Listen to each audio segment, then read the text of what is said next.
Hello, California. I'm Senator Katrina Shealy from South Carolina, and I'm sorry I can't be there with you personally, but I'm sure that my other sister senators are having a great time there in Sacramento. I just wanted to tell you a few things about me personally, and then I'll get into how we became such great sister senators and friends. I was elected in 2012, and at the time, there were no women in the South Carolina Senate. I know that sounds a little unreal, but we have 46 senators and there were 46 men. When I ran for election, the gentleman, let me say, that I ran against was a big bully and probably had more money than anybody else in his coffers and just thought he could rule the world. Well, we tried to get other people to run against him and nobody else would. I was the chairman of the Lexington County Republican Party, which was the district that he was in. So I decided that since no one else would run against him, I would. And at the time, I thought, what's the worst that can happen, right? I mean, he could kill me, which at times I thought it was going to be that bad. But he didn't. But the first time I ran against him was in 2008. And I didn't win. I lost by 437 votes in a 110,000 vote district, which at the time was a little, we talk about, sneaking votes in the ballot boxes. It could have happened then, but, I was tough and I went to bed that night with a big pit in my stomach, but got up the next day to fight again. I had 4 years to wait, but in that 4-year period, there was a lot of things that happened.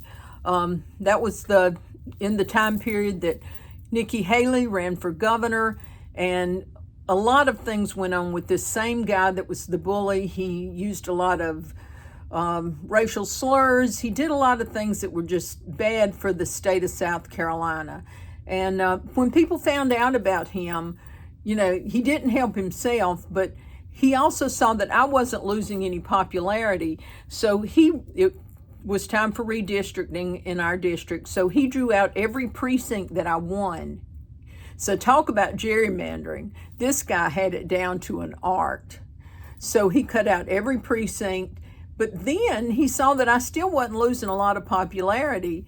So what he did then was he waited till the day after filing, and he had me, he went and had some anonymous person file that I had not completed my filing correctly.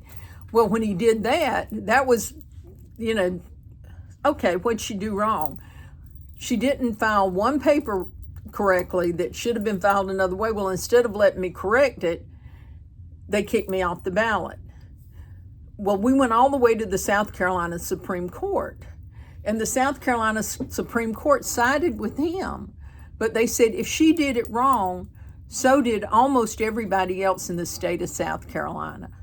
So almost everybody that was running as a candidate, not incumbents, because this rule didn't apply to incumbents, and it had never applied before. Nobody had ever brought it up before. But over 230 people got kicked off the ballot that year. So it became the year of the incumbent and the great ballot debacle of 2012.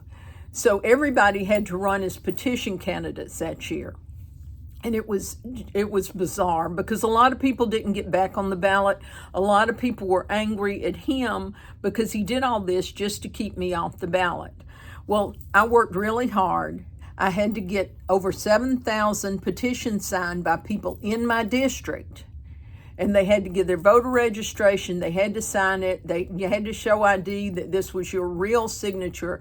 But I did get back on the ballot. I got over 10,000 signatures to get back on.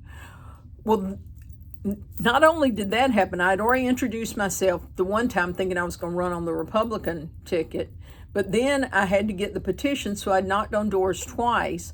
But then I had to teach people how to vote for a petition candidate, because nobody wins as a petition candidate. We all know that. But I did. So I knocked on 20,000 doors in 6 weeks. And I can prove how many I knocked on because I know how much literature I had. But by doing that, I met the people a lot. And I think that face-to-face, door-to-door, knocking on doors, by the end of the election, he had done so many bad things. And, people were really angry with him. I ended up winning that election by 10%. And when I did, I became the only woman in the South Carolina Senate. Well, at that time, I stayed the only woman in the South Carolina Senate for 3 years until my sister senator, Margie Bright Matthews, joined me. Now, she joined me under very unusual circumstances. I'm sure that many of you have heard about the Charleston massacre when Senator Clemente Pinckney was killed during the Charleston massacre. And Margie Bright Matthews was elected to take his place. And it was good to have another female there with me. So that really, was a joy to have her, even though it was under very bad circumstances. And I think that's when the sisterhood of the senators started, because it was nice for me to have someone there I could relate to. Before that, the men kind of just didn't notice you were there. And I stayed quiet the first year, I'll be honest. I wasn't loud and, didn't say a lot, because they said the freshmen should be seen and not heard, so I took it to heart. But I learned a lot by being quiet. But after that, things became different. When we took up issues like the abortion issue, I think that was something that the women could bond together on. And we've taken up other issues together, like I am very pro-children's issues, and that's something that my sister senators have worked together with me on. We work on veterans issues together. And so we found a common ground, and we all work together, even if we don't always agree on everything, because, we have a Democrat, we have an independent, and 3 Republicans. Even the Republicans don't always agree on the same issues. But we've worked together, and we've become a sisterhood.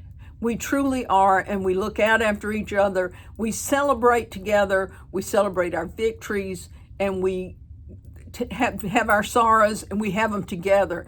And we don't fight against each other, even if we don't agree.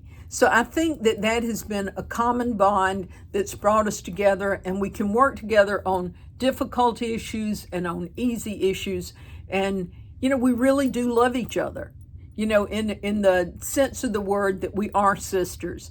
And that's why I feel the need to tell other women and other legislators, you can work together. You don't always have to agree, but you can work together. You can be friends, on the field or off the field. It doesn't always matter.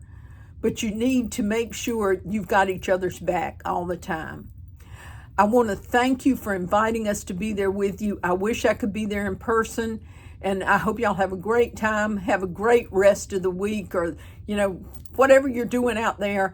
Watch after my girls, take good care of them, and I look forward to seeing them when they get back and hear about all the wonderful things you've done. Thanks again.